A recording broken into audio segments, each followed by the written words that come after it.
Frankenstein, The Bride, The Invisible Man, Horace Femme? Have a potato. Universal Monsters, a franchise that's defined horror for nearly a century. And who do we have to thank? A man once called the Queen of Hollywood. He likes people to think he's ever so gay. A World War I vet who mixed dark visions, gallows humor, and a painter's eye, James Whale's work made him the toast of Hollywood. And his death remained a mystery for decades. The father of Frankenstein battled Hollywood censors, Wall Street, and Adolf Hitler himself. This is the story of the man behind the monster, and why, a century later, his vision has become immortal. It's alive! It's alive! It's alive! 1889, the year the Eiffel Tower was finished, Coca-Cola was incorporated, Nintendo was founded, and in a factory town outside Birmingham, England, a boy was born named Jimmy Whale, who never quite fit in. Even as a baby, he had a weirdly quiet, dignified personality. One babysitter called him Jamie the Gentleman. And as he grew up, he stood out even more. In his town, boys were expected to drop out of school around 12 and go to work in the mines or the ironworks. Jimmy wanted to sit quietly and draw. His dream was to go to art school, but his family was very poor and they couldn't afford it. So instead, he dropped out of school and he got a job at a cobbler's shop. Oh my god, shiz. And another job at a sheet metal factory, pounding fenders for buggies all day long.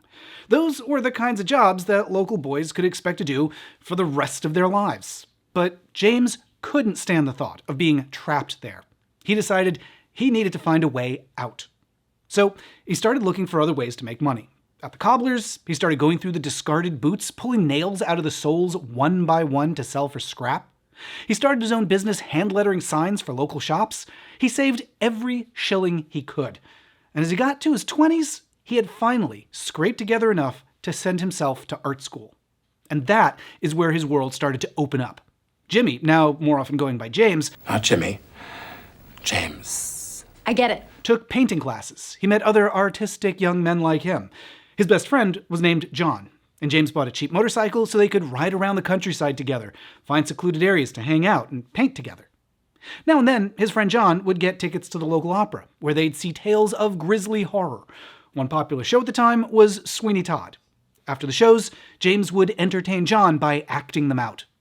After a rough childhood in a town where he never really fit, James had found art, friends, culture. He was planning a career as a painting instructor, exactly the life he had dreamed of. And then, it was all ripped away. When James was 25 years old, war broke out. He went from painting idyllic landscapes with his beloved school chums to the horrors of the foxholes, where he had to dig trenches, dodge gunfire, sleep in muddy ditches where swarms of rats came to bite the wounded. He'd arrived just in time for the British Army to launch an assault on German lines, but it was a disaster. 240,000 British soldiers would die over the course of that campaign. And that summer, James's company was sent to liberate a farm. But it turned out to be a German trap. 4 of James's friends were killed, and he was captured, along with 2 others. That probably saved his life. But conditions weren't great in the German POW camp. It was crowded, unsanitary, the food was terrible, and the German guards were cruel. James was miserable and desperate for something to take his mind off where he'd ended up. At first, he played poker with the British officers. Many were from wealthy backgrounds, and they'd gamble for fun with checks that in the camps were totally worthless. But Whale had other ideas. The ramshackle barracks where they were held had a little dining hall, and every Saturday night, Whale and some friends would push the tables together to form a stage. They'd put on amateur shows to entertain the other prisoners. And Whale did a little of everything. He wrote the shows, he made scenery, he acted. Everybody looked forward to those nights. One prisoner later said that Whale's shows were the one comfort the prisoners couldn't have lived without. Even German officials started attending. They sent away for costumes for Whale's shows. And Whale later said the camp was where stage work first took hold of him, where he saw how important it could be. He spent over a year in the camp, and when the war ended and he got shipped back to England, the first thing he did was take those previously worthless checks from the wealthy officers and cash them before they could get around to canceling them. And that gave him enough of a nest egg that he could get established with his own place in a small town, he could go back to art school, he could try to make a living as an illustrator. But now he had a new obsession: the stage. At first, he just volunteered for community theaters. He did sketches for sets. Occasionally, he took on some acting roles. And people began to notice this intriguing new talent. He got a few favorable reviews. He got roles in productions that actually paid money. It wasn't much, but it was more than he was making as an illustrator. And he thought, maybe theater could be more than a part-time hobby. But that would mean giving up his art career, living someplace with more opportunities. So Will decided it was now or never. He picked up everything he had and he moved into a cramped little apartment in London. London in the early 20s was unlike anywhere James had ever lived. There was an explosion of art, culture, nightlife, and sex, especially for gay men. In London, he could explore underground gay bars with names like Shim Shams, Billy's, and The Caravan. There were drag balls to go to, publications with gay personal ads, although they did have to use coded language, like men saying they were fond of artistic surroundings and softly shaded lamps. For James Whale and his softly shaded lamps, this must have been like paradise. He made friends easily. Probably didn't hurt that he was very handsome and a notorious flirt.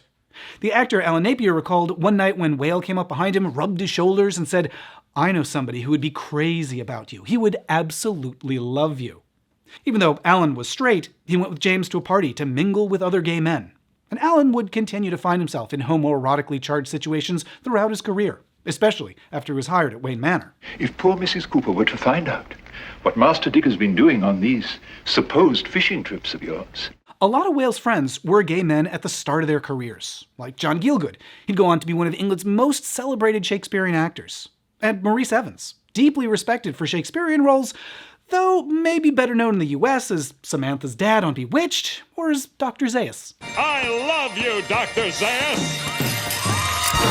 And then there was Ernest Thesiger. James met Thesiger early in his career, and he was fascinated. Thesiger was known for androgynous character roles, also for being an amateur psychic, and as a world-renowned needlepointer known to some as the Stitchin' Bitch. He and Whale had a lot in common. Thesiger was a fellow World War I vet, a former prisoner of war. Like Whale, Thesiger had no interest in being in the closet. He had a longtime boyfriend. To keep up appearances, he had married a woman, who happened to be his boyfriend's sister. It was an arrangement that one paper described as an interesting marriage.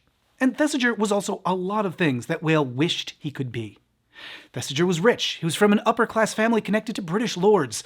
He was Cockney, but he had purposely cultivated a posh accent to hide it. Whale worked hard to imitate Thesiger's regal bearing, his accent, his sense of humor. It was like Whale was determined to become a stately gay aristocrat through sheer force of will. You cannot touch me now. I am one of the stately homos of England. But that could be risky. Homosexuality was effectively illegal, although among the rich it could be tolerated or at least overlooked. But no matter how much Whale behaved upper class, he was still from a working class background and had barely any money to his name. Gay bar raids were not uncommon, and all it could take was one arrest to ruin a person's career. For most of his 30s, James was in a precarious financial place. He acted, he designed some shows, he directed others, but success was mixed. Money was tight, there were long periods with no work at all. 10 years into striking out as an actor, he didn't have a lot to show for it. And that's when he came across a play called Journey's End.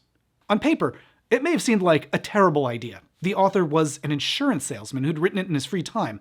The show took place in a World War I bunker, and it showed how war eats away at a person until there's nothing left to live for. Not exactly a fun night out at the theater. And for the first part of the 1920s, audiences intended to want an escape from the horrors of war, not to confront it. Or they wanted inspiring patriotism. But something about this play stayed with James. One day, he made a quick sketch of a set, claustrophobic bunker, based on his memory of having spent months in one himself. And as he looked at it, he thought, maybe this was a chance for him to try something new. Now, he wasn't the only one who was skeptical at first. As Whale assembled a cast for the show, some actors quit during rehearsals or were openly hunting for other work, including the lead, a 21-year-old up-and-comer named Laurence Olivier. Journey's End opened in December of 1928, almost exactly 10 years after the end of the war, and by all accounts, it was a jarring night. Whale had designed sound effect machines that used the theater's weird acoustics to produce highly realistic sounds of war. Sounds that many people hadn't heard since the fighting. And Olivier, who hadn't found other work, delivered a virtuoso performance of a soldier who was slowly falling apart. When the curtain went down on opening night, Whale listened for applause, and he heard nothing. the audience was silent. The curtain went up for bows, and still complete silence, as if the whole theater was empty. And then one person out in the dark shouted, "Bravo!" and the applause began. It was like the audience had been snapped out of a spell. It kept building until everyone was on their feet cheering. The audience had been so stunned by the show that when it ended, at first, they just hadn't been able to move. That's because Whale had taken a new approach to war drama. Realism, almost historical reenactment. Veterans in the audience said it was exactly how they remembered it feeling. The show gave them a chance to better understand what they'd been through, and to show people who weren't there why the war had taken such a toll on them. Whale had used his own experiences to convey the horrors of war to a mainstream audience, and to make those horrors universal. Journey's End was an enormous hit. It moved to the West End, then to Broadway in the US. It made stars of the entire cast.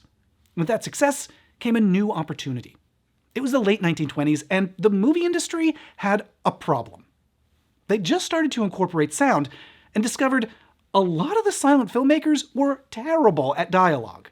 Movie studios needed directors who could make actors sound good, what were then called dialogue directors, and they looked to the stage for talent. An executive from Paramount asked James Whale if he'd like to come out west. Now, it had taken all of Whale's 30s to prove himself in theater. He'd finally had a hit, and now this could mean potentially walking away from all that success to chase an unproven new technology in a foreign country. But in May of 1929, he headed out to Hollywood to see if he could make it big in pictures. Did you say Hollywood? Read my lips. Hollywood. Like a lot of gays who first arrive in LA, one of the first things he noticed was the men. Whale wrote home that the men's costumes are wonderful. He described their revealing outfits, their curly hair, their handsome fingers, and their cutie blouses. And he also wrote he was struggling to adapt to their newfangled American slang, terms like "you bet." Like in London, LA in the early 30s was a place where gay men could live with some amount of openness. There were gay bars up and down Sunset, because it was unincorporated and cops couldn't raid the bars there. It was an era called the pansy craze, where gay culture wasn't just tolerated, it was considered trendy. Ernest, I'm so happy you were able to come. You must excuse my coming in my town clothes, but your chauffeur said there wasn't a moment to lose, so I came just as I am. Early sound films had drag performers, jokes about gays. Here, Clarence, put that in the trunk. And don't wear it. Selfish. There was even a meme of gay characters using a catchphrase, whoops. May I crack in? Why, certainly. Boys will be boys. Woo! Whale was eager to take it all in, and he had some help. A 28-year-old film executive named David Lewis. David was initially assigned to help Whale get comfortable on the lot. They must have done a good job because the two of them became a well-known item. They mixed their social circles, they went to premieres together, they talked about projects they could work on. They were so close that one executive later said if he wanted to work with both of them, he'd only need to hire one because he'd get the other for free. But this wasn't without some risk too. The pansy craze wouldn't last forever. David Lewis often worried about what people were saying about them behind their backs. There were other gay directors in Hollywood, like George Cukor. Publicly, Cukor was a bachelor who just hadn't met the right girl, probably because he spent every weekend throwing lavish pool parties for handsome younger men. But Cukor went to great lengths to keep those parties private, and he eventually became annoyed by what he saw as Whale flaunting his sexuality. But Whale wasn't really flaunting, he was just living. He'd been openly gay as a struggling actor, and now that he was a successful stage director, why should he go into the closet just to appease some Americans? Well, there was the small matter of getting work. Whale was essentially starting his career over in a new town with few connections, and although Paramount had him under contract, what they didn't have for him was much to do. For the first few months, Whale just sat around waiting for an assignment. But he had had dry patches in theater too. He knew what to do. It was time for, as he put it in a letter to a friend, some English hustling. He started making himself hard to ignore, popping into offices, making calls, bugging executives, and being annoying worked. Eventually, an executive caved, threw some work his way, and James was able to get a dialogue directing credit under his belt with a movie called The Love Doctor, starring Morgan Farley, an openly gay actor who'd go on to found one of the first modern gay liberation groups in the US. Whale was happy for the work, but he could tell The Love Doctor was a lousy picture, and as the dialogue director, he could only do so much to improve it. Hollywood just didn't know what he was capable of. he needed to prove himself as a director. He needed another Journey's End. So he started work on a film adaptation of Journey's End. That was a gutsy move, since as the stage director, he had absolutely no claim on rights to a film adaptation. In fact, there was a bidding war for the rights won by a producer who wanted it made in England. But then things got a little more urgent. Universal Pictures announced they were going to make their own World War I film, All Quiet on the Western Front, with dialogue directed by George Cukor. The producers who'd won the rights to Journey's End wanted to get their war film out first. But in order to beat All Quiet to theaters, they were going to have to move much faster than they planned. They realized they needed Whale. And Whale realized it too. He offered his services for 4 times the going rate. The producers were outraged, but James knew what he was worth. In the end, they managed to bargain him down to about 3 times the going rate, in exchange for Whale getting approval over any changes to the script. So he got to work. Whale brought in most of the original cast, minus Olivier, for an impressively faithful adaptation. Visually, the film is very simple. It's mostly confined to tight shots in a bunker with a battle raging overhead. We see the soldiers unraveling, watching their friends die, resigning themselves to this miserable trench being the place that they will probably die themselves. Again, not a knee slapper, but very moving. And sure enough, Whale got it out on time, beating Cukor and All Quiet on the Western Front. Reviews were glowing. Critics called it perfection. They said Whale was one of the best directors in Hollywood. He had made it. Now, he just had to prove that he could do it again. By this point, James had been cut loose by Paramount. They had made Journey's End for a studio called Tiffany Stahl. That was a small company, part of a group of studios that were so low budget they were often called Poverty Row. Whale must have bristled at that because he'd worked hard to get to a place where he had the resources he needed to tell the stories he wanted. Unfortunately, he'd recently met a man named Carl Laemmle, the head of Universal Pictures, and Whale decided to prove he had a future there. Universal could not have been more different from Tiffany. Universal was literally its own city. It was made up of ranches, sound stages, and Old West facades. It was also a family company, literally because Carl Laemmle tended to hire his relatives. But he also treated all of the employees like they were family. Universal was run by people who legitimately loved making movies. Now, of course, they wanted to turn a profit too, but like James, they cared about putting their name on a quality product. The Laemmles and James Whale got along well, and they brought him on to make a few small films while they looked for a prestige picture for him. During that time, Whale got to work on a film called Waterloo Bridge. It's another World War I picture, this time about a soldier who falls in love with a sex worker. A tricky topic for the time, but not impossible. At that point, film censorship was done by a body called the Studio Relations Committee. They reviewed scripts for any objectionable material, and they could recommend cuts, but they couldn't require cuts. Our American people are a pretty homely and wholesome crowd. Cockeyed philosophies of life, ugly sex situations, cheap jokes, and dirty dialogue are not wanted. The SRC recommended a lot of cuts for Waterloo Bridge. For harsh language, for sexual dialogue, even women just looking at men too seductively. They had a meeting with James Whale to discuss their objections, and he decided to hell with them. This was his motion picture. He made a few token cuts. Universal released the movie, seductive gazes and all. Well, what are you doing this evening? Oh, just looking for a good time and wondering where the rent's coming from. Sure enough, it was a hit. Not only did it cement Whale's place at Universal, it was a real middle finger to the censors, showing that he understood what the public wanted better than they did. A victory, and the first of many times that he would flout the censors' rules. For now, Universal was focused on finding the next film for their new star director, and the Laemmles had just the project for him. For his next project, they wanted James Whale to bring the dead to life.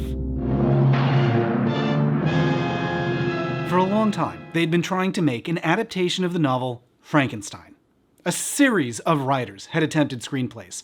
There was a version by a French writer that was rejected for being too wordy, another where the monsters brought to life through the use of queer lights, and my favorite, a script where a mad scientist creates a muscle man, trains him like he's a dog, and then the muscle man declares he's the master now and he punishes the doctor.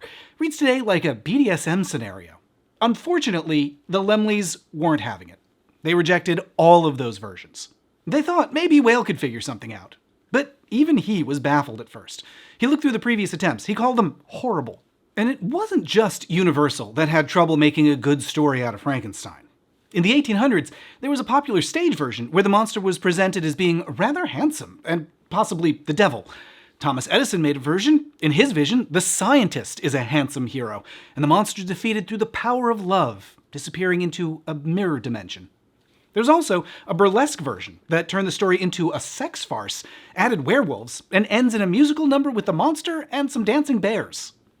In the more than 100 years since the original novel had been written, the Frankenstein story had been retold so many different ways, Whale just wasn't sure what approach to go with. And as he tried to figure it out, he gave the original novel to his boyfriend, David Lewis, to get his take. David's take is that it was, in his words, weird. Frankenstein had been written in 1816 by Mary Shelley, who was herself in a very weird situation. She'd married the poet Percy Shelley, who until recently had been married to another woman, and for the last few years, Percy and Mary had been meeting for sex at the grave of Mary's mother. They'd even conceived a daughter during his prior marriage, although their baby died young. Because of that affair, Mary and Percy's marriage was considered shameful. They were rejected by their families, and they left England for a summer to escape the scandal. They spent it with some friends who had also been exiled from polite society for having an affair, but it wasn't the most cheerful gathering. A year earlier, a volcano had erupted in Indonesia, releasing so much ash it led to months of cold, dark weather across the planet. It was called the Year Without a Summer. Mary and her friends spent their vacation sitting in a manor while storms raged outside. To pass the time, they take laudanum, that's booze laced with opium, and make up spooky stories. And that's how one of the friends concocted a vampire story that would go on to inspire the novel Dracula, and it's where Mary came up with her novel, Frankenstein, or the Modern Prometheus. Prometheus! In her book, she described the monster as beautiful, muscular, flowing hair, pale skin, otherworldly eyes. He's articulate, he reads, he longs to be loved, but he's attacked by those who see him as an abomination. When he sees a young woman drowning, he saves her, but her family thinks he's attacking and shoots him. He begs the doctor to make him a companion, but the doctor refuses, destroys his research. Rejected by the world for how he was made, denied affection, the creature vows, "If I cannot inspire love, I will cause fear." When David Lewis was done reading the novel, he said, "I don't know what to say." He told James Whale, "I was sorry for the goddamn monster." And James realized that's where the focus should be. Make the monster not just scary to others, but also scared himself. And with that in mind, he assembled a cast. For the mad scientist, it was an easy choice, Colin Clive, who'd played a soldier suffering a breakdown in Journey's End. And for the monster, David Lewis came through again. He'd just seen a play downtown featuring a tall British actor named Boris Karloff and remembered his, quote, powerful face. On his recommendation, Whale reached out to Karloff and explained that they needed a monster, to which Karloff, a dignified British gentleman, said, "Monster indeed." But he was glad to have work, and he took the role. Of course, now the question was, what should the creature look like? Whale whipped up some sketches. Along with a makeup artist, they spent hours sticking gobs of prosthetics on Karloff's face, trying different wigs, trying different makeup. Now, Karloff was getting excited. He took out his fake teeth to make his cheek more sunken in, and here's a friend recalling what he said at the end of the day. "I think this will be the most sensational thing ever seen on a silver screen." Sensational is just what Whale wanted. The film opens with what was then a shocking scene, a scientist and his assistant Fritz in a graveyard gathering pieces of corpses. This is Dr. Henry Frankenstein, and he's about to be married, but instead of spending time with his fiancée, he's creeping around graveyards and laboratories with Fritz, choosing body parts to make a custom-built man. These must have been some difficult scenes for Whale to shoot. He was notoriously grossed out by funerals and graveyards. But he had made some sketches of what he wanted, giving the scenes a surprisingly beautiful look. And as a result, a lot of the movie looks like a painting. Not realistic like his war films, but heightened and gothic. It all contributes to a sense of dread. But Whale also injected something that would become his trademark, a dark sense of humor. To create his monster, the doctor needs a brain, so he sends Fritz to steal one. And although the scene is definitely sinister, Whale added a goofy dancing skeleton in the background. And there are also campy touches, like the label abnormal brain. It's so absurd that it's easy to assume that was invented for the 70s parody Young Frankenstein. And by the way, there's lots more to say about Young Frankenstein that we don't have time for here, but I'm posting videos over on Patreon about the making of that film and about how Mel Brooks tracked down the same equipment that James Whale used for his films. Go to patreon.com/mattbaum to find those. And then there's my favorite bit, the doctor's weird dad. Well, what's the matter with you? You look as if you've been kicked by a horse. I would advise you to take Henry away from here at once. Well, what do you suppose I'm here for? Pleasure? What? As the doctor's obsession deepens, his fiancée comes by to make sure he's okay, and she's just in time to see what the boys have been getting up to. Quite a good scene, isn't it? One man crazy, 3 very sane spectators. This is one of the most beautiful scenes in the film. He's doing something grotesque, but it's filmed so gorgeously, it's hard to look away. It was also quite dangerous. In some shots, Karloff is staring up at the ceiling where stagehands are holding white-hot metal rods to shower sparks onto him, just praying that they don't drop the rods. And the electrical devices around him were extremely dangerous. They were built by a hobbyist, included a Tesla coil that could put out enough electricity to burn through metal and vaporize human flesh. When they filmed the scene, the electrical arcs in the air were so intense, they split the oxygen molecules around them and produced ozone gas that made it hard for the crew to breathe. It all culminates in the famous line. It's alive! It's alive! It's alive! It's alive! And also this one. Now I know what it feels like to be God! Now we're introduced to the monster in a beautiful, slow reveal.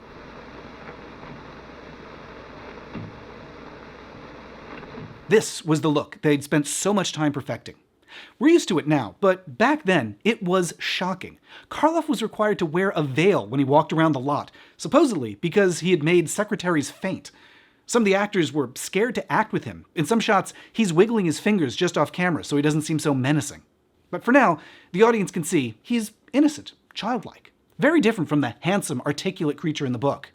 But then, the lab assistant, Fritz, tortures him, and the creature lashes out.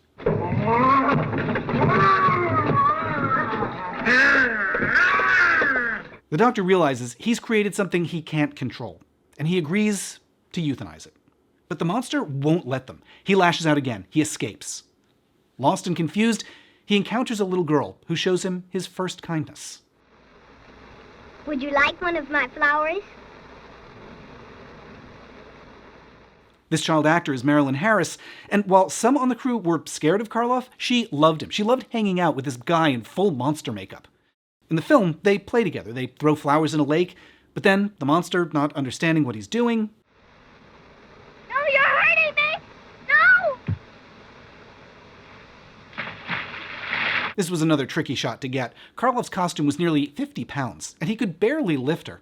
It took a couple of tries, Karloff tossing her in while her mother stands just off camera yelling, "Throw her in again, farther!" James Whale felt bad about how many takes it took, and he told the little girl she could have anything she wanted. And Marilyn, who was being kept on a diet at the time, asked for a dozen hard-boiled eggs. Whale was so relieved, they got the shot, and he sent her 2 dozen. While the monster's lurching around the countryside, the doctor and his wife finally get married.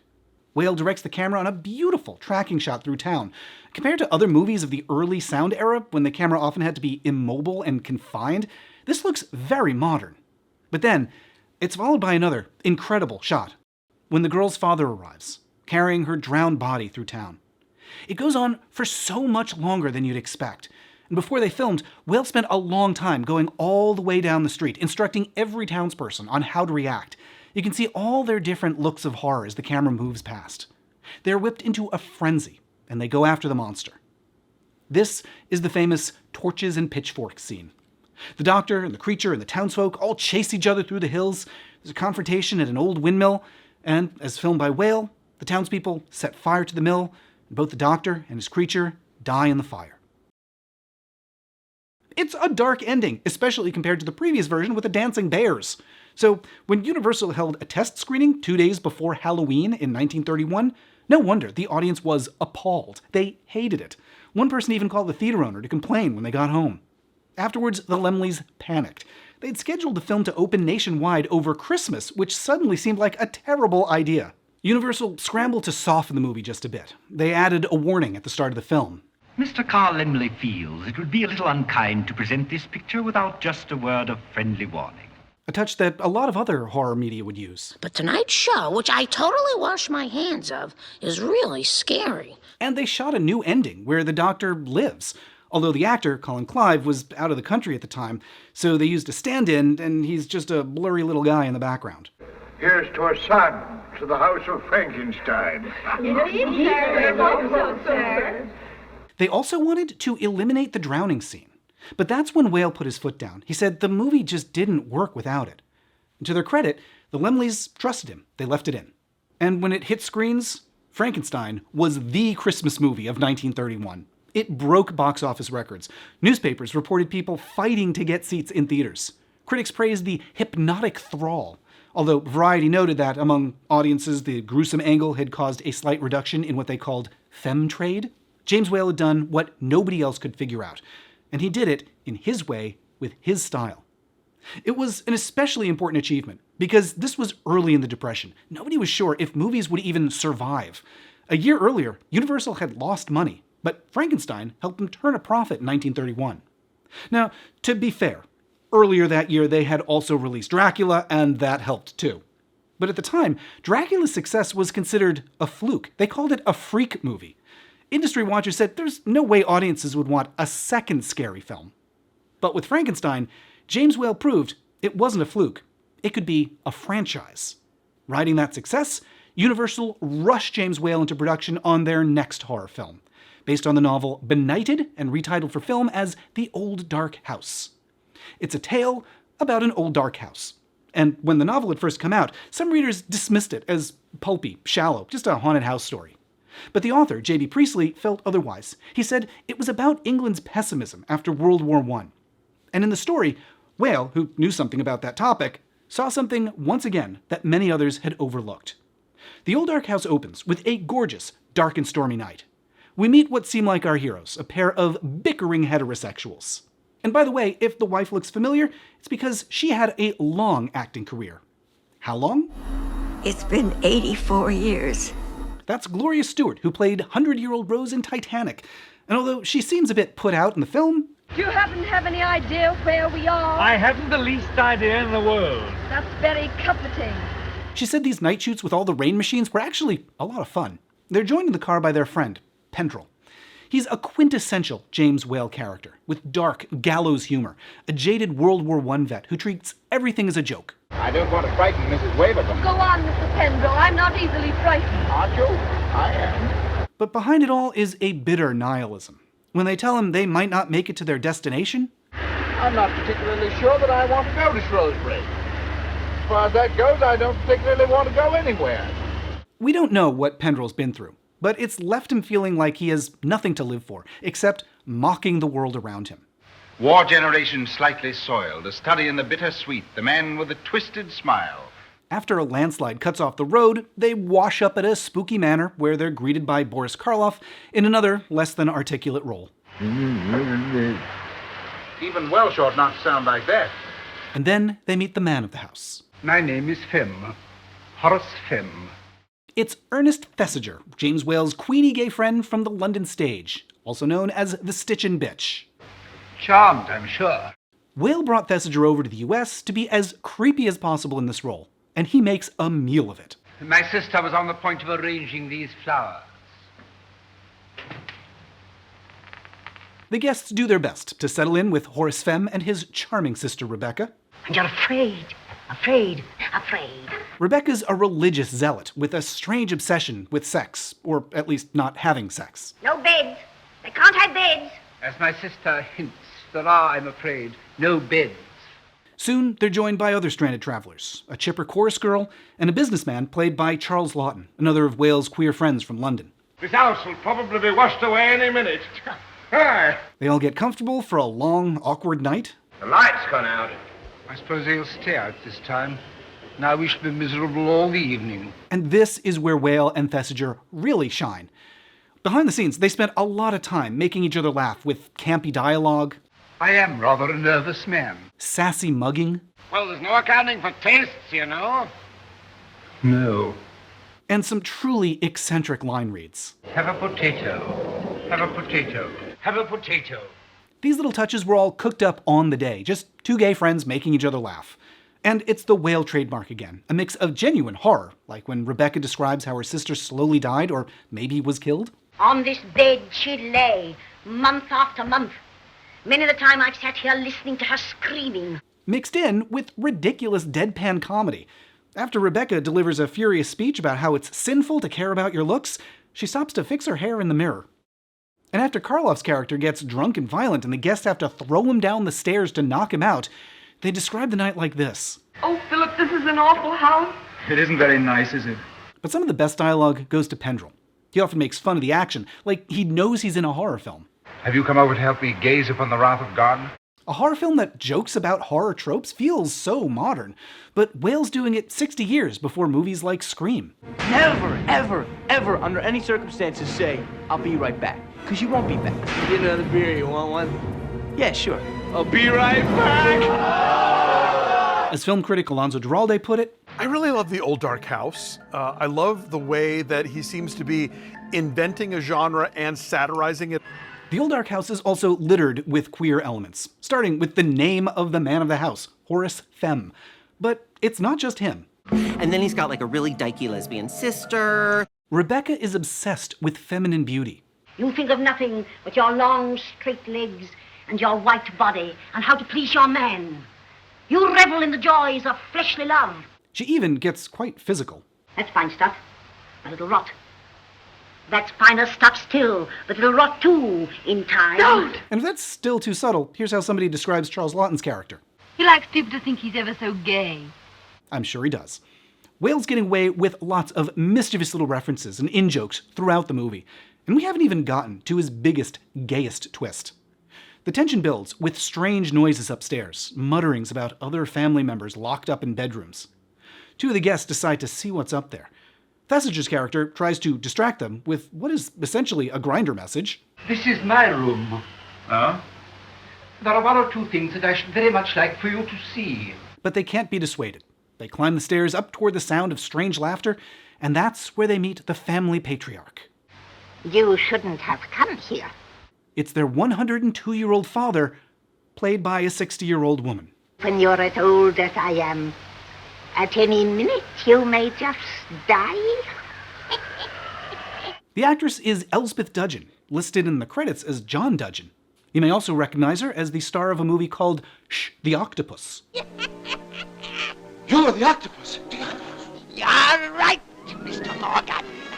Publicly, Whale said that he cast Elsbeth to play the father because he couldn't find any male actors who were old enough, which is obviously ridiculous. He worked with elderly male actors all the time. The truth is, he seemed to just delight in throwing a drag role into the film. He kept it a secret from the cast and then revealed it just before filming with a big, mischievous grin.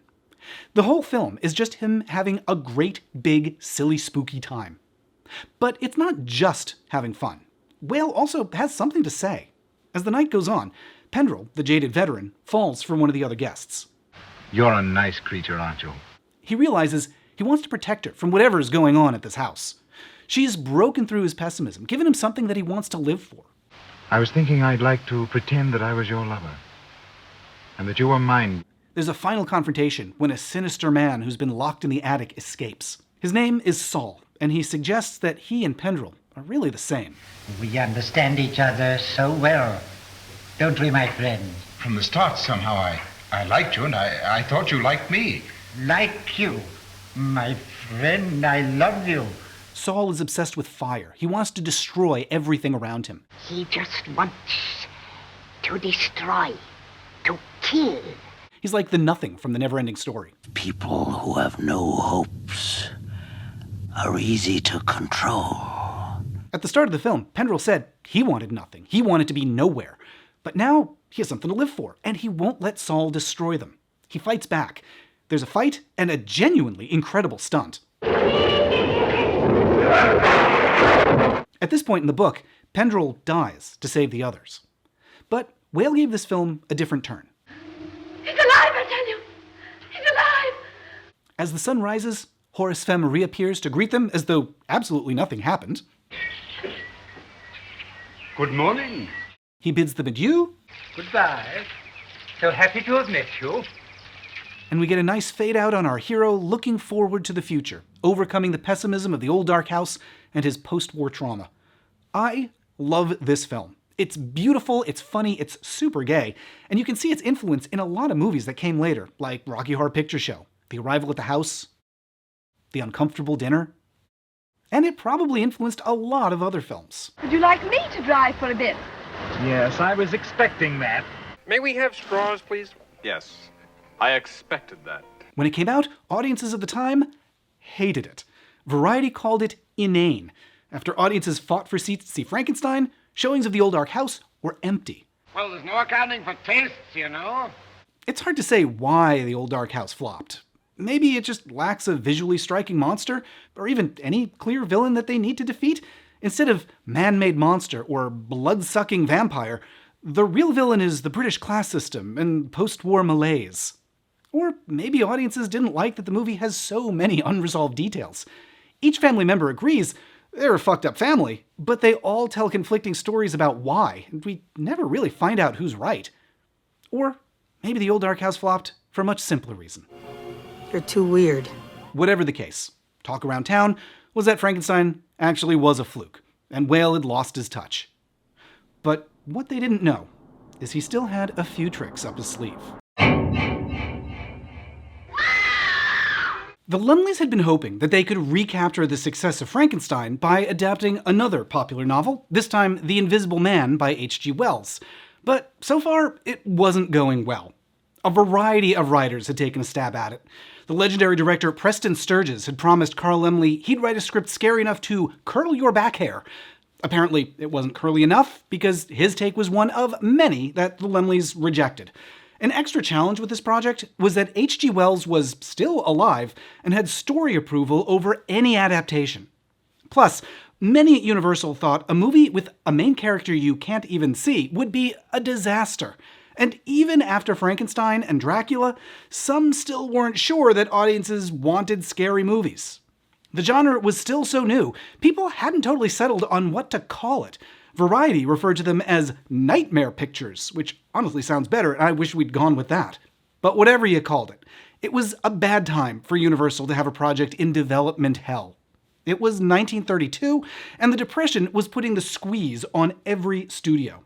Several went out of business that year, including Tiffany Stahl, where James Whale had made Journey's End. Universal needed another hit, and so did Whale after Old Dark House bombed. The Laemmles offered him The Invisible Man, and he warily took a look at the novel. It's about a scientist who creates an invisibility potion, but it drives him mad and he goes on a murderous rampage. Knowing how many writers had failed to win over H.G. Wells, Whale tried something new. He hired the writer R.C. Sheriff, who'd written Journey's End, to write an adaptation.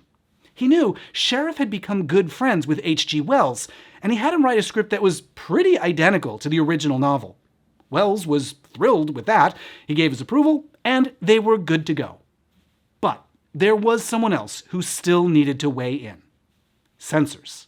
For the last few years, there had been growing pressure on movie studios to censor objectionable material in film. And by 1933, the industry had worked out a compromise. There's a group at the Association of Motion Picture Producers who would review scripts and recommend cuts. And while they couldn't technically require changes, the studios had agreed to voluntarily follow their recommendations. And the censors wanted a lot of cuts to The Invisible Man.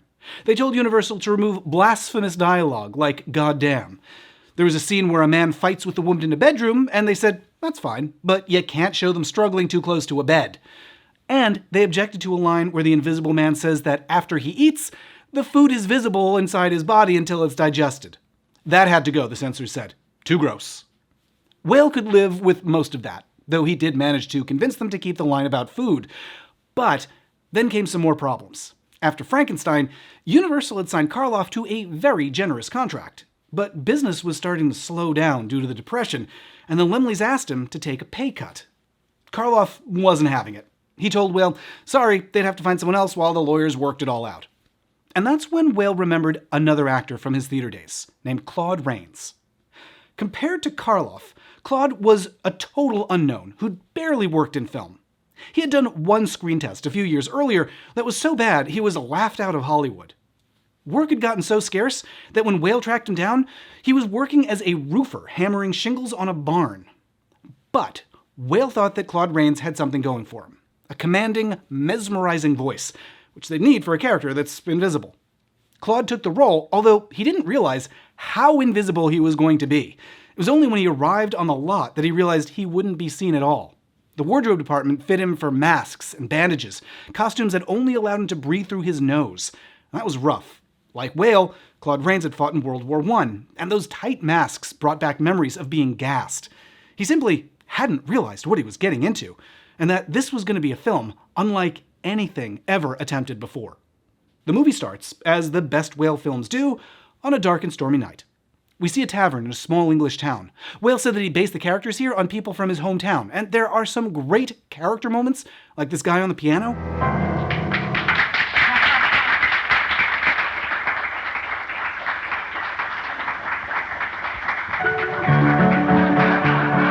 In walks a mysterious stranger.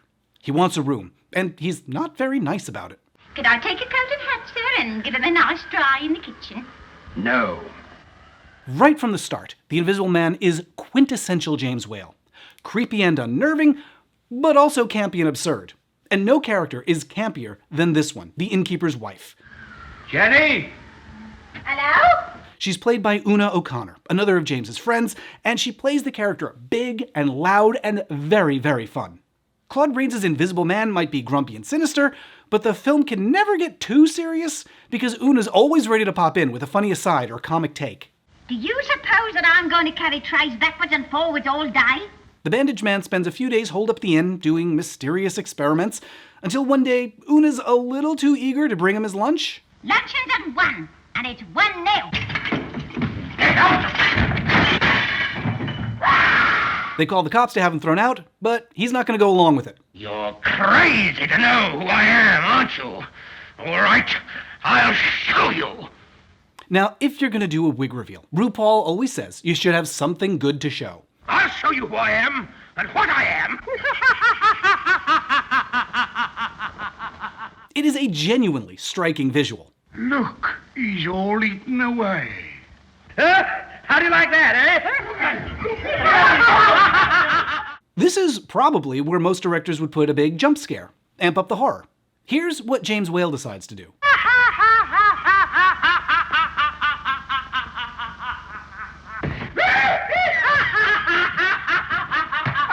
It's like a Benny Hill routine. That's followed by some more excellent screaming from Una. Then some prop work in the village with comedy quips. How's that for a hairbrush, George Henry? These one-liners were a point of particular focus for James Whale. He spent a lot of time coming up with funny asides for all of these scenes. Good morning, grandfather. How do you do? The Invisible Man is having the time of his life, and it seems like Whale is too. Here we go gathering nuts and me on a cold and frosty morning. Whoops! Did you catch that whoops? It's a little reference to the catchphrase from the pansy craze. Part of Whale's delight here may come from him getting away with something, frankly, incredible. It's a movie where the main character spends a large amount of his time on screen completely naked. This will give them a bit of a shock. Something to write home about. He's only fully invisible if he's fully nude, and Whale doesn't let you forget it. The Invisible Man works without clothing. So for huge chunks of the movie, the focus of the attention is a man who is just fully, balls out, cock-swinging around naked. If he gets the rest of them clothes off, we'll never catch him in 1,000 years. And even though you can't see it, it's hard not to picture it. Put a warm rug in the car. It's cold outside when you have to go about naked. But it's not all comedy. The potion that made him invisible is driving him mad, and he starts committing violent crimes. He murders a cop, he pulls a lever that makes a train derail. Why do we even have that lever? And in the most chilling scene, he visits a friend, again popping in totally naked, to reveal what he's doing. Suddenly I realized the power I held.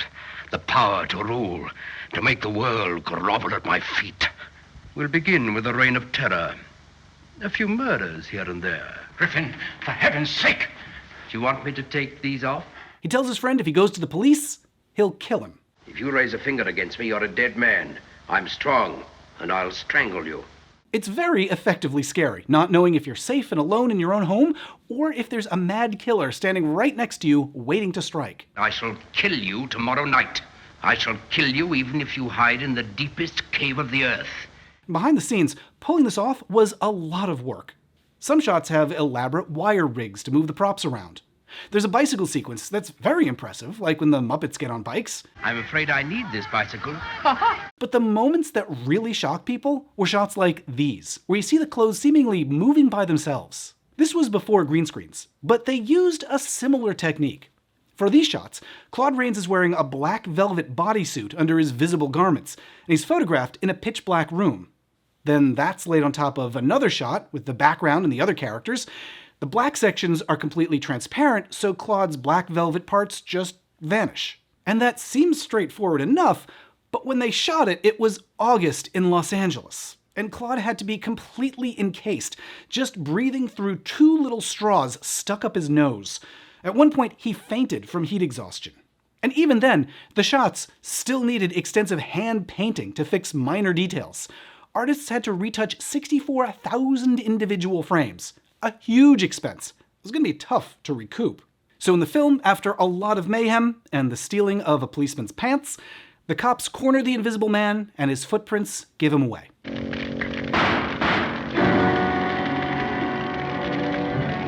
In the very last shot of the film, Claude finally gets to show his face, with a very haunting skull effect, kind of the opposite of the effect Hitchcock uses at the end of Psycho. And that's a wrap. Universal released The Invisible Man over Halloween, 1933, praying it would be another Frankenstein and not another Old Dark House. There was added pressure for this film to turn a profit. Universal had scaled back production because money was so tight. This year saw the fewest releases in the company's history. And when it came out, critics raved.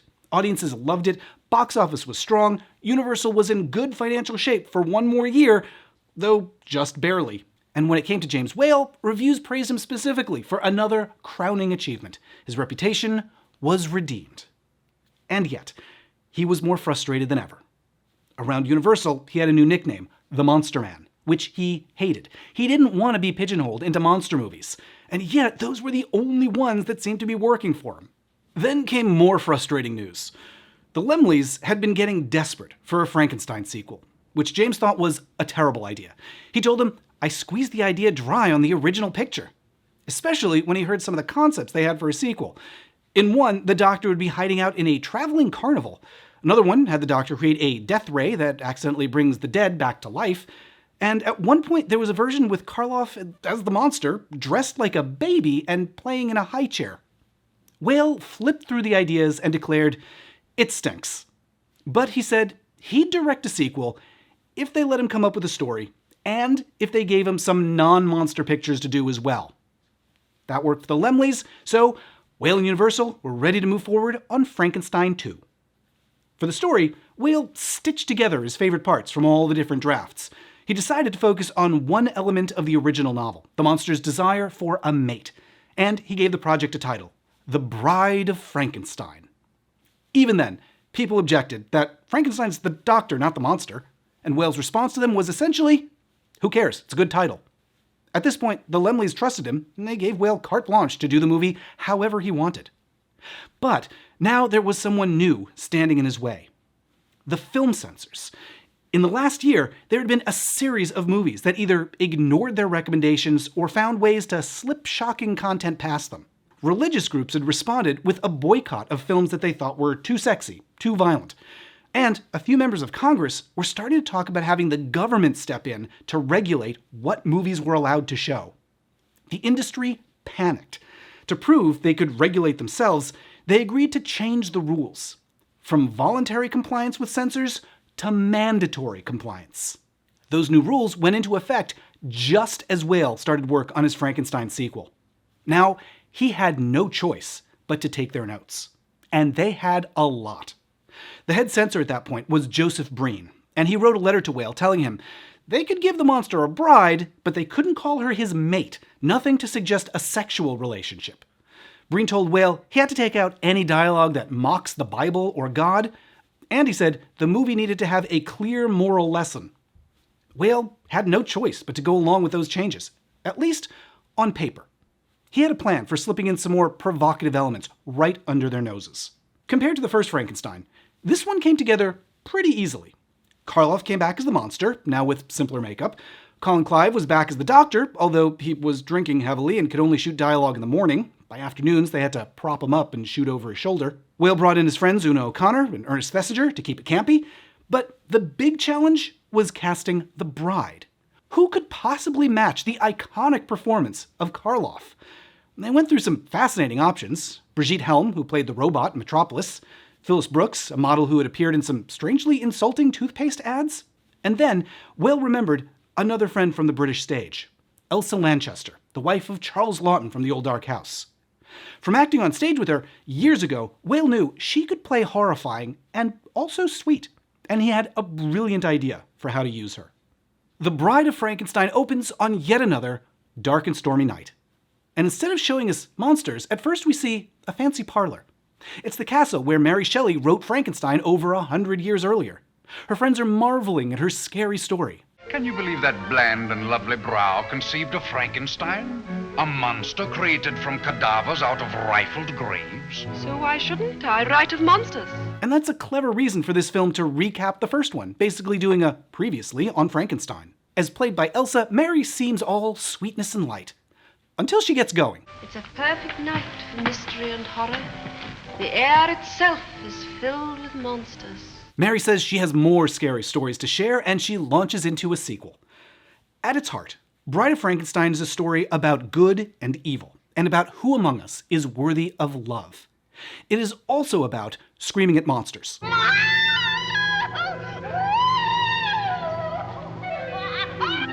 This opening sets a perfect James Whale tone. The high-minded language of great literature flowing into delightful cartoonish frights. Here, give me your hand, Hans. Here.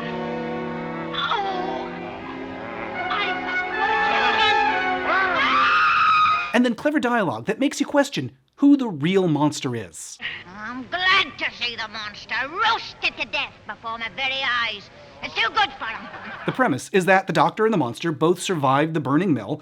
The Doctor's taken home, where Una O'Connor gets to do a variation on the famous line. Look, milady, he's alive! And he recovers with some help from his new wife. You'll soon be better, Henry. I feel almost myself again. Although she doesn't always have the most relaxing bedside manner. It comes a figure like death, and each time it comes more clearly, nearer.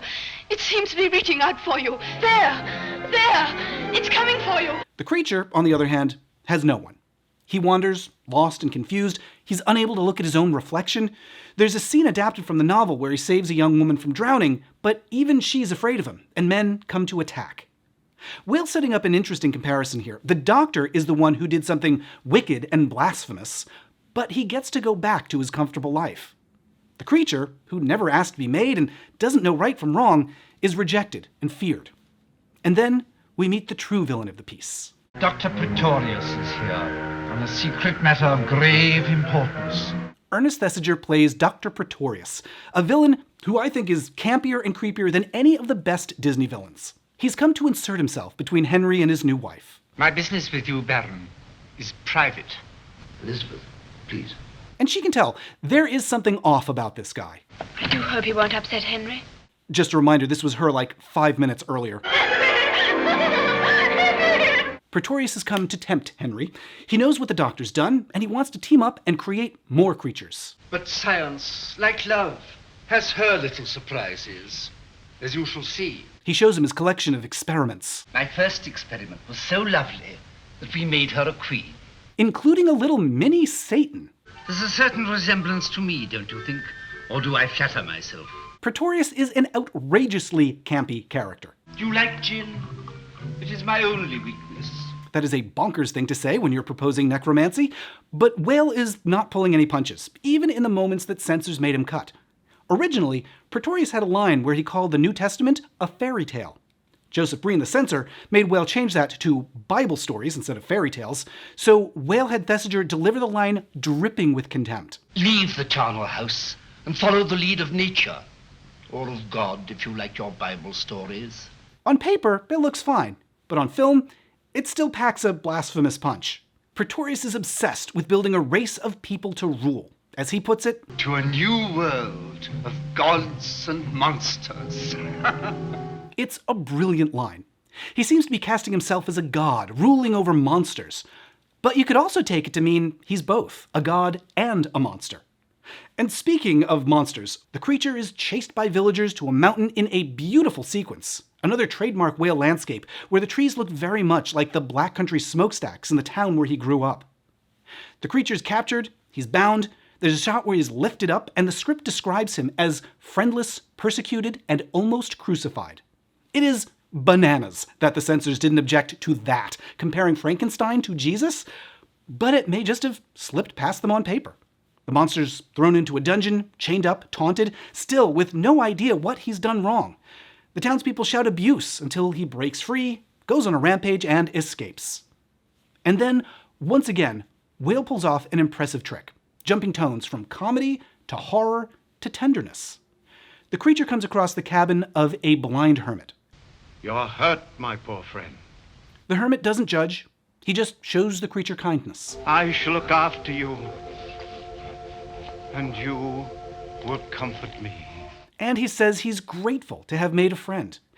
It's very sweet, these two social outcasts looking out for each other. I have prayed many times for God to send me a friend.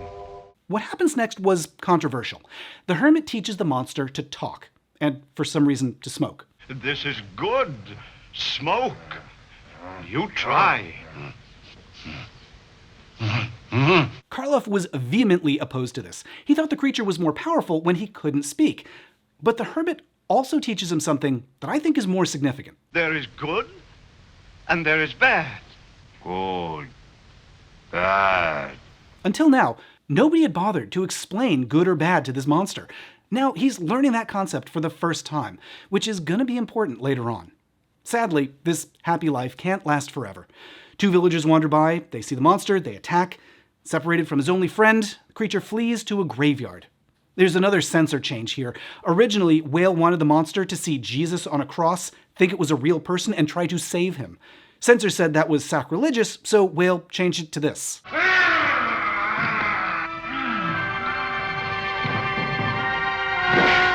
Which seems much worse.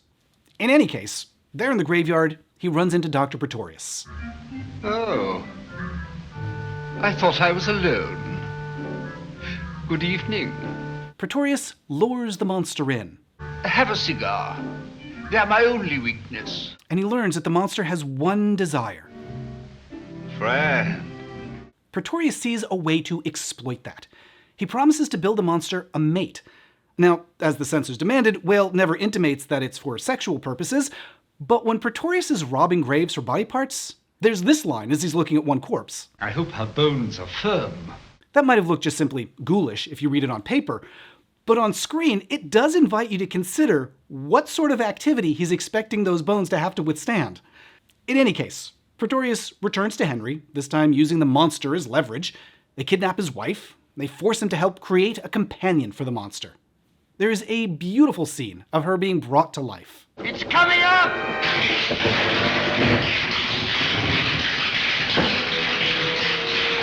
With even more electrical doodads. And it all builds to the big reveal. The Bride of Frankenstein. I love so much about this moment. First, there's the very gay pose on Pretorius, which oddly enough is a pose that I used to strike as a child. Also, listen to this music. Church bells. Putting that on the soundtrack for a resurrected corpse is one of Whale's funniest choices in the whole film. And then, of course, there's her look. It's beautiful. But why this? In the 90s, the film Gods and Monsters depicted a fictional version of James Whale's life and commented on it. I gather we not only did her hair, but dressed her. This is the capper on a movie full of campy queer touches. What a couple of queens we are, Colin. So now the creature thinks he'll have company at last, someone who understands him. But once again rejected, the creature goes on a rampage. Get away from that fever! You'll blow us all to atoms! And this is where his newly awakened sense of good and bad kicks in. He sees that the doctor, Henry, and his wife, Elizabeth, have goodness in them, and he tells them, Go! You live! But to Pretorius, you stay. We belong dead. And he pulls the blow up the lab lever. Okay, why does she even have that lever? As Henry and Elizabeth escape, the rest of the lab goes up in flames in a sequence that Whale wrote to be as final as possible so nobody would ever ask him to do a sequel ever again. And then, with the film done, Whale had to submit to one more round of review from the censors.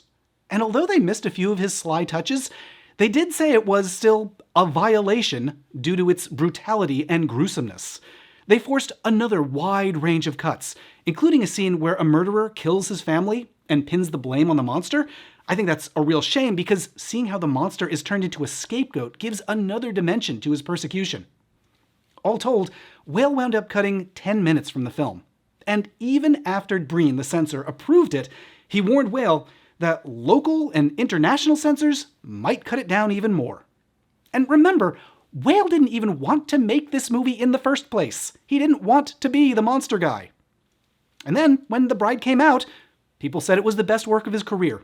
They loved it. It broke box office records again. In LA, the Pantages Theater arranged special midnight showings on Saturday, advertising the convenience of staying up all night so you could go to sunrise services at church. And Whale had another hit on his hands that was unmistakably his style. But now he was more determined than ever to put horror behind him. Mark my words, if you asked around about him, you'd find something queer. And if there was ever a time to do that, it was probably now. Whale had arrived in LA 5 years earlier with virtually no connections. Now he was one of the most celebrated directors in town, one of the highest paid, and he had unprecedented creative control. While some were calling him the Monster Man, others gave him a new nickname, the Queen of Hollywood. And Her Majesty decided that her next film should be a musical. Until just a few years earlier, musical theater looked very different from what it is now. It was more like vaudeville, variety shows. There'd be some one-off sketches, some songs, a musical review, but that changed in 1927, when Oscar Hammerstein and Jerome Kern created Showboat.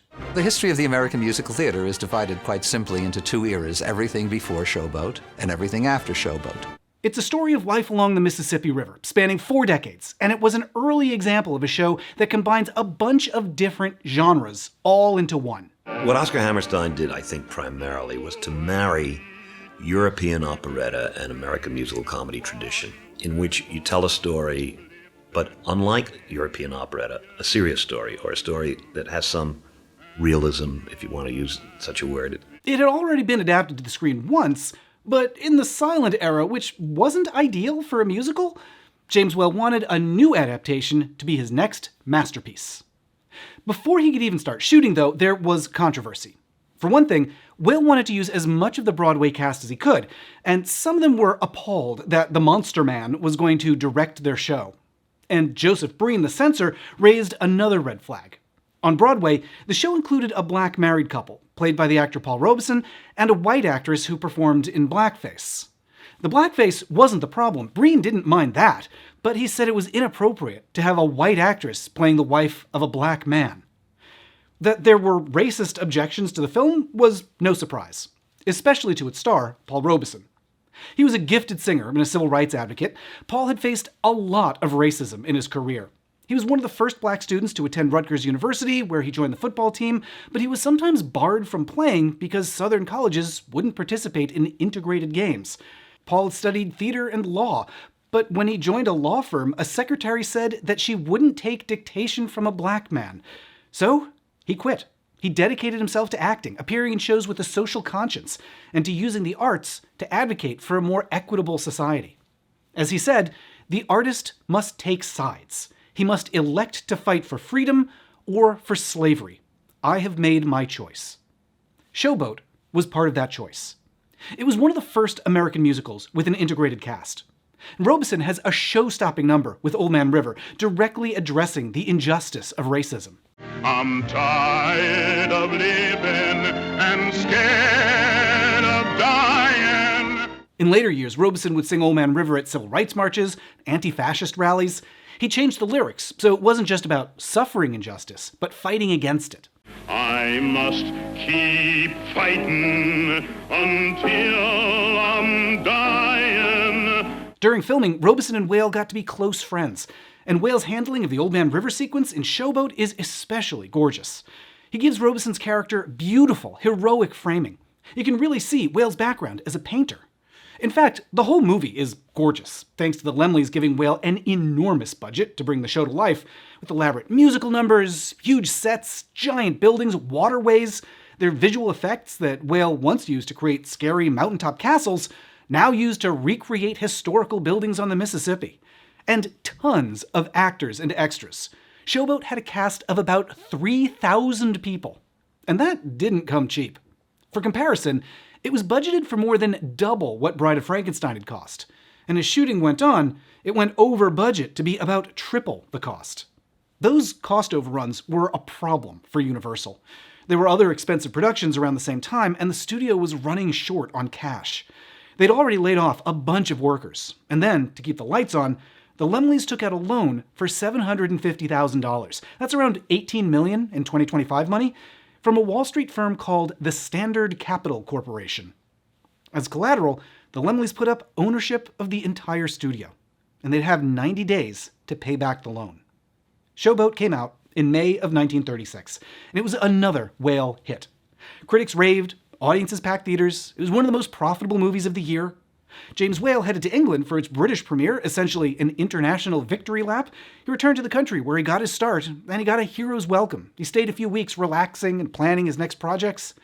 But when he came back to Hollywood, he found that things weren't exactly as he left them. Showboat's profit hadn't come soon enough. The 90-day deadline for the Laemmles to repay that $750,000 loan had passed before the premiere, and the Standard Capital Corporation called in the loan. Just a few weeks before Showboat opened, Standard Capital took control of Universal Pictures. They forced the Laemmles out. Universal was no longer a family company. Now, it belonged to Wall Street. But for the time being, Whale was undaunted. He was at the top of his career. He bought a house with his partner David. He kept developing plans for his next pictures, including A Trip to Mars, a sci-fi epic that would star Boris Karloff. But a more immediate project for him was a film called The Road Back. This was a sequel to All Quiet on the Western Front. It was an anti-war film about how World War I had devastated Germany. It's a story of German veterans who return from the front only to discover a society that refuses to accept responsibility for the war and that seems oblivious to the danger that a second war could follow. This was a particularly timely story. Whale was gearing up for this film in the summer of 1936. Hitler had been in power for about 2 years, and just a few weeks earlier, he'd unveiled a plan to get Germany prepared for war by 1940. The timeliness also drew some unwelcome attention.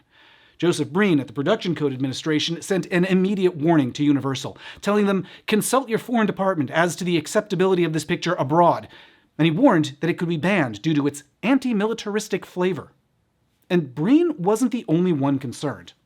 Word of Whale's plans reached Berlin, and top Nazi officials were furious. In recent years, Hitler had ordered the banning of books and movies that he considered too critical of World War I.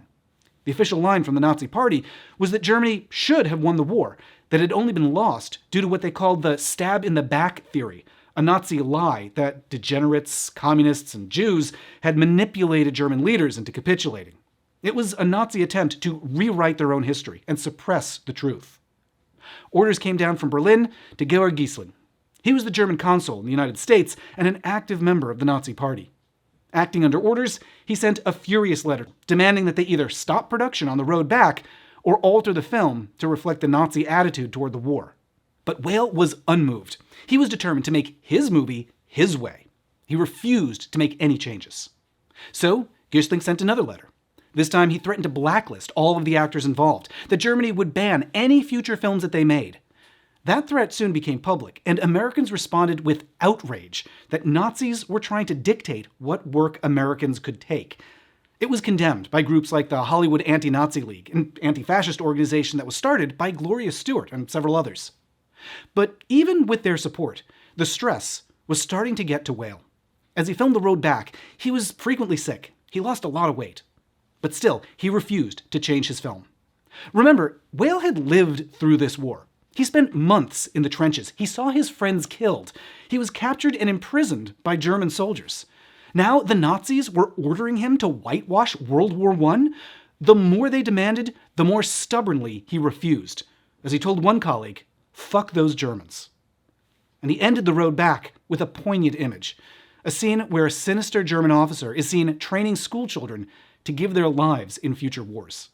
Universal showed a preview of the film to critics on June 17, and the reaction was generally positive. Life magazine named it their movie of the week. But the executives from the Standard Capital Corporation were getting worried. Behind Whale's back, they ordered an editor to prepare some cuts to a couple of scenes. Their hope was that maybe the Nazis would be open to a compromise. And without involving Whale, they arranged for a different director to shoot new scenes that shoehorned comedy where there wasn't any before. And they cut the poignant ending, the warning about the Nazis gearing up for a second war, and they tacked on a new ending that says, well, all countries have armies. Who's to say if any one is better or worse than the others? This was a huge change to Whale's vision, and when he found out about it, he was furious. He took out a full-page ad in Variety to let everyone know he had nothing to do with this version of the movie. And if the executives thought their changes would make the film more appealing, they did not. When it finally opened nationwide, critics savaged this modified version. It was a huge flop. And after making so many cuts to appease the Nazis banned it anyway. Not just in Germany, but in several other countries that they had censorship agreements with. Because, of course, you can't appease Nazis. They'll demand concessions, and then once they get them, do whatever they want anyway. But that wasn't the lesson that Universal executives took away from the experience. Even though they were the ones who altered the film trying to appease Hitler, they blamed Whale for the film's failure.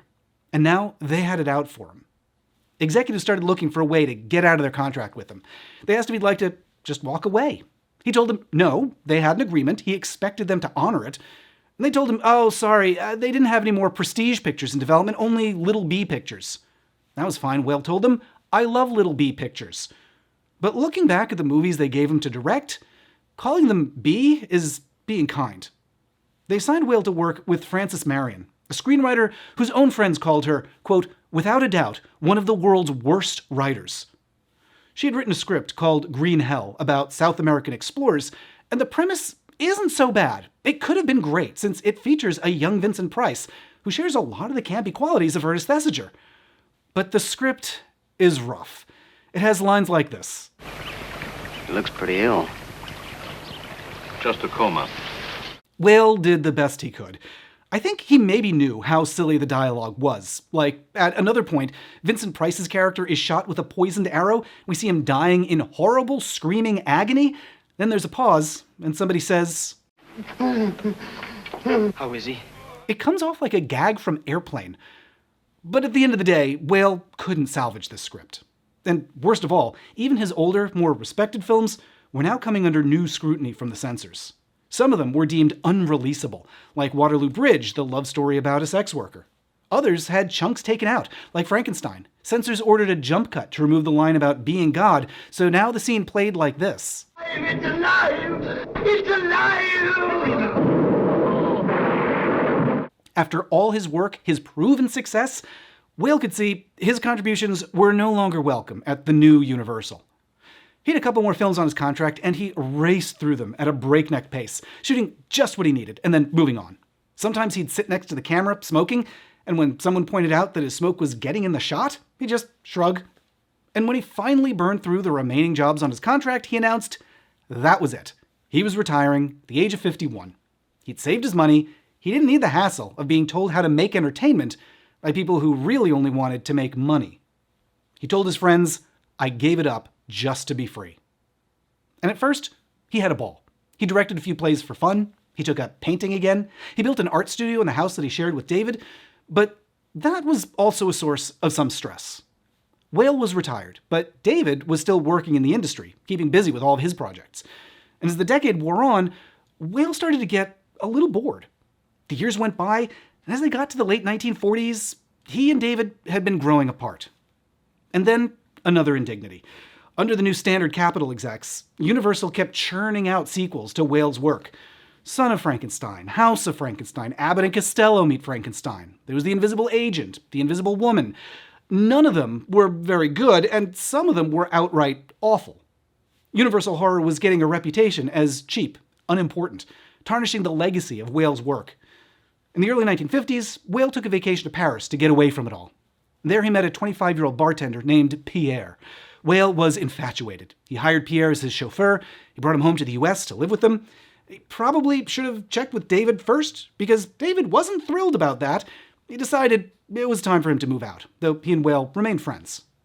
With his longtime partner moving on, and no work to keep him busy, one of Whale's few pleasures during this time was painting. But that wasn't his only pleasure.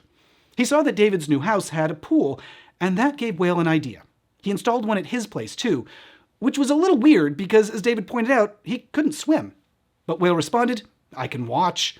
And when construction was done, he began hosting lavish pool parties, often inviting younger men to hang out around the pool. He kept a diary of sexual fantasies that he'd take out and read to his guests. He seemed to be enjoying his retirement as an open-out, happily sexual gay man in the 1950s. But then, one night at dinner, Pierre noticed that James seemed foggy. He was having trouble speaking. They didn't realize it at the time, but he was having a stroke. And when they finally got medical care days later, the treatment wasn't great. Doctors gave him shock therapy, which didn't help. And he found out that he'd lost his ability to concentrate. His vision was starting to go. He was losing motor control in his hands. He couldn't paint anymore, one of his great pleasures. And growing depressed, Whale withdrew from his social circle. He canceled the pool parties, his other great pleasure. During this time, Whale commented that he felt like Dr. Frankenstein, that his mind had unleashed something torturing him. He attempted one last painting, an image of a coffin, which was unusual since he hated graveyards and he feared symbols of death. He found he could barely get the paint onto the canvas. On Memorial Day of 1957, Whale gave the household staff the day off so he could spend some time alone.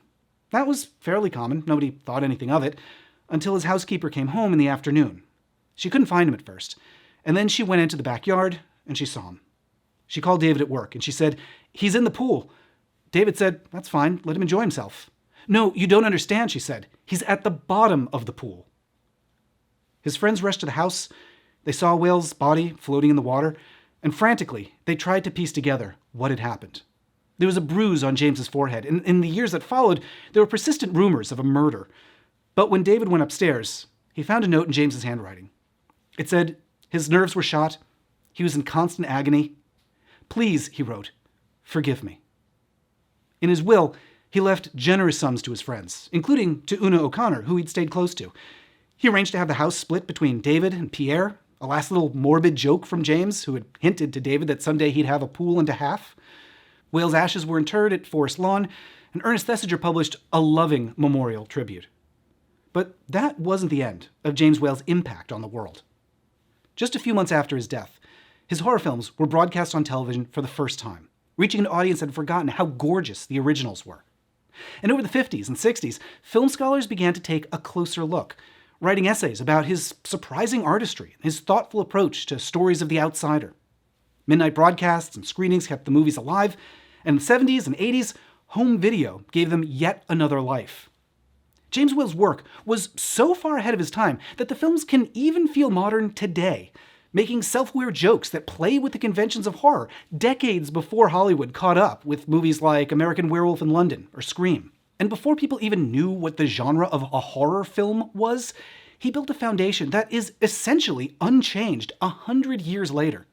Whenever you think of Frankenstein or The Bride, the characters that you imagine are from his films. Not the illustrations from Mary's novel, not the earlier stage or film versions, not even later movie depictions like Andy Warhol's Flesh for Frankenstein, or the Kenneth Branagh version with the even more erotic lube wrestling scene.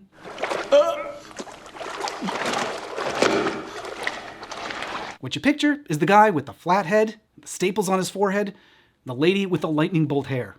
Whether it's in commercials, video games, toys, cereal, Scooby-Doo, McDonald's, The Muppets. James Whale was an artist whose creations are still with us today, immortal images, preserving his vision with a life that seems eternal. And it's hard not to wonder how much more James Whale could have given us if Wall Street hadn't sold him out to the Nazis. Now, there is lots more to say about Whale's life and his career. I'm posting more videos on Patreon with lots of stories. There's the deleted scenes from Young Frankenstein, and the real story of why Andy Warhol's name is on a Frankenstein movie, and details about the very daring sex lives of Elsa Lanchester and Charles Laughton, and Charles's romance with the actor who voiced Disney's Prince Charming. That's it, patreon.com/mattbaum. Big thanks to Emma for her help with the edit on this video. Click the card on screen or the link in the description to check out her channel, Media Processing. And thanks to Dr. Lee Arnott for research help. Check out his history and culture podcast, The Problematic Gaze. There's a link to that in the description too. And a huge thank you to everybody who makes these videos possible with your membership on Patreon. Now, if you'll excuse me, I could use a little drink. Ovaltine.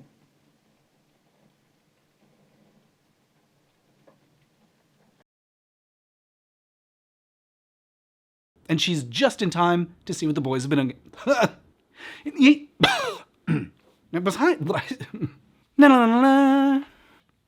What?